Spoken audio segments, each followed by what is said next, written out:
Great to have you back on Arise Africa. According to a United Nations report, accountability, transparency, responsibility, equity, and the rule of law are some of the characteristics of good governance. If Africa's 54 countries practice good governance, experts say the economies will grow, poverty will be reduced, and the continent's 1.2 billion people will enjoy prosperity. But the debate remains, what does African countries need? Is there strong men or strong institutions? Well, to discuss this, a lawyer and partner at ՀΕΛΕΞ law firm, Davidson Oturu, joins me as we x-ray the importance of strengthening democracy on the continent. Many thanks for coming on the show. Thank you for having me.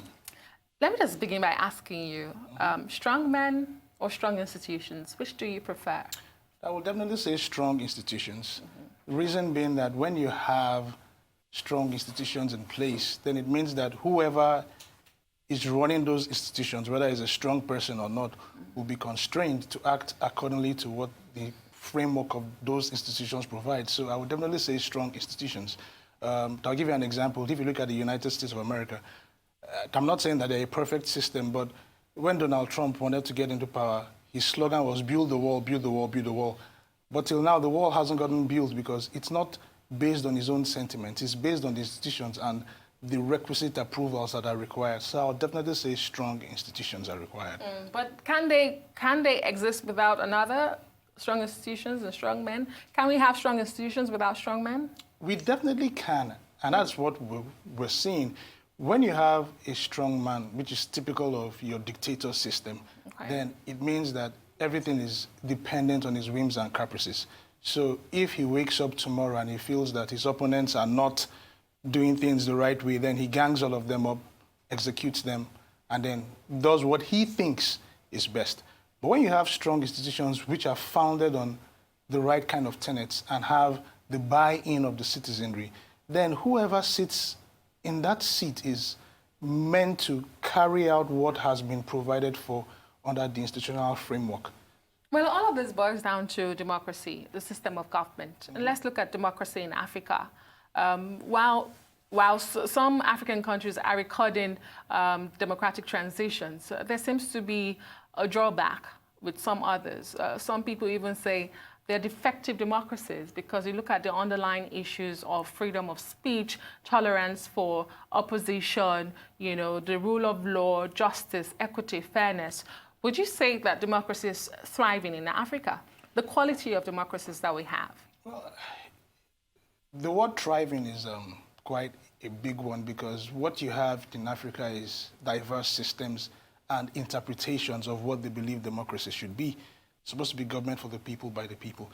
But where you have situations where cronies or certain people decide to sidetrack those systems, then you will keep having, you know, those breakups. And that is where strong institutions come into place because as long as you have the strong men, then they dictate the pace. If it says these are the criteria that have to be met, but the strong man now says, well, he's my brother, so let's give it to him. Or, well, he's from my tribe, let's give it to him. That violates the tenets of democracy, which should be not equality for all, but basically have a level playing field for everybody to be able to operate in. So that's what truncates democracy in so many places. And you keep having coups and counter coups and different things because another strong man feels that, no, this is not the right way to do it, so let me do my own system. But it ends up being worse. I hear what you're saying. But let's talk about the people now, because the people who actually do make the government. From what you have seen so far, would you say that the African people are doing enough? Are they desirous of building strong institutions? Because this government are made of the people. That's a very good question, I must admit. You have a situation where, because of poverty, because of lack of education, regardless of whether we want to admit it or not, and several other fundamental issues, it is difficult for even the people in Africa to appreciate what democracy should truly be. So you could have a situation where a man feels, look, the government should come in, build good roads for me, do this for me, but the government is unable to do that because of the institutions that constrains him. And so another person comes and promises and says, look, once you elect me into power, there will be food for all, you have 3 square meals, even if you don't work, I'll pay you, you know. So because it's a system that is dependent on payouts. people are looking for those payouts. So it is easy to sway people into believing that the next person is going to wave the magic wand and make things better. So rather than building the institutions that would eventually lead to a system that is better, they would want the strong men to come in some instances. And then those strong men get in there and are sidetracked by family and corruption and the desire to have more wealth. So we have that endless cycle. Whereas if we took out the time to build those institutions, then regardless of who found himself there, even if he wanted to enrich himself, he wouldn't be able to do that because he would know that he would get caught. But we'll talk about strong men. Let's look at the process that brings them in. We've had several elections, Nigeria inclusive. And we also talk about institutions. How do we, balance it out? Having institutions that are free of manipulations and having people come into power without manipulating that process. Is it possible to have that? Well, with the situation we have currently in Africa, and I'm talking about Nigeria, Senegal, Malawi, Uganda, where elections have held or are to hold, and there's already cry from opposition of how the integrity of the process is not fair or may not be fair. Well, so how do we balance it out? It's going to be difficult to balance that out because as long as you have human beings, there will be imperfections in the system. Let's even look at the nomination process sometimes for these officials who would supervise the entire process. Most times it is tainted with insincerity, a clear case of manipulation. You mentioned Nigeria. Let's look at Nigeria. There was a lot of hue and cry over who the commissioners were, over who the chairman was. But we still went ahead. The elections were coming up. They were postponed. People cried. We still went ahead. And then the election held. And people, because in the first place, you have not made the system look fair. You have not made the system look like it is deserving of our cooperation or our belief in what will eventually come out of it. If from the onset you show me your hand and I know that that you're going to cheat, even if you decide not to cheat, you've already created an impression in my mind that is not going anywhere. So that's where we're always going to find ourselves. If we had a situation where regardless of where you came from, regardless of who you were appointed on merit. Now, we can't say that when you get there, you will do the right thing, but there will be that presumption with which we can work with in the first place and then judge you based on how you perform rather than who we think you are acting for when you get there. Well, where lies the solution to this? Because we do know that you're not just talking about this, you're also throwing light on how we can do it better. You have a program coming up. Tell us about that. Strong men and developing, strong institutions developing democracy in Africa. Yes.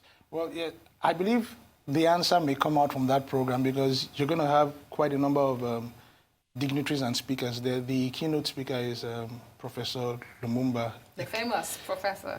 Yes, the famous Professor Lumumba, an anti-corruption Caesar, who is going to be shedding light on how he was able to carry out his operations while he was in power in Kenya in that capacity. We will also have the first Chief Justice of Nigeria, the Honorable Justice Mukhtar, who will also be chairing the occasion, and a few other people who will be in the house. We would have from the academia, we would have professionals, businessmen, and we're going to be discussing on how to come up with a framework which will be worthy of where we ought to be and as a nation. ՀЭЛEX each year comes up with these different lectures, and we look for topics that are germane and necessary for our fundamental development. About 2 years ago, we had one, Schooling Without Learning, where we did, and it was not just to have a catchy topic, but we had people who even came from the rural areas where you realize that people are going to school and they're learning next to nothing, and the government is trying to do what it can, but it's completely unacceptable and it is not able to take us to where we ought to be. So we're going to be having that discussion on strong men versus strong decisions. We're going to be having people giving their opinion. Professor Lumumba, you could say, is a strong man, but he also had a strong decision that he worked with. So at the end of the day, the discussion may probably say, let us have a bit of both. But then which one should we have and then build towards the other is what we'll be trying to decide. And when will this be? Who is invited? Well, I actually have some invitations for you in particular. But thank you very much. yes, but it's open to the general public. It comes up on July 3rd. ՀΕΛΕΞ will be turning 15 on July 1st. So each year we have the lecture that commemorates our anniversary. So it's coming up on the 3rd of July at the Muson Centre in Ikoyi, Lagos. The general public is invited on our website, on our social media platforms, LinkedIn, Twitter, Instagram, and Facebook. We have links there that you could click on and register, or you could always send an email to townhalllecture@alex.com and we'll be able to take it from there. So, okay, so you would tell us the proper spelling of your sites. Do you want to do that? Yes, alex.com, AELEX. Okay, .com. But I was going to ask you, because you come up with this themes or topics, and you say it's not just being catchy. You go beyond the phrases. What made you go for strong men? What necessitated the theme this year? Well, I think several places in Africa, Nigeria in particular, the elections have been taking place. We're left with a situation where nobody is satisfied, nobody is happy. Everybody feels that we can do better. So the question there now, and permit me for segueing in this direction, but one of the catchy things about the Buhari, the election was he's a strong man. When he was in power in the 80s, his strength led us in this way. So it sort of changed the narrative that we have a strong man coming in. But the question there now for the whole of Nigeria is, has it led to what we think would have come out of that system? Or if we had strengthened the different institutions that we had from the time of democracy till now, would we have better systems? Rather than looking for a strong man at every time, because in the next 4 years, there may be another person who will say, I have the strength, I have the capacity, I can walk this length, I can jog this length. But at the end of the day, when push comes to shove, it's going to take more than one man to build an entire nation. Is there a complicity on the part of the African people, Nigerians in particular? Because you look at the elections, the turnout of voters, 34.1%, is historically low. We've never seen anything like that. Do you think the people are complicit?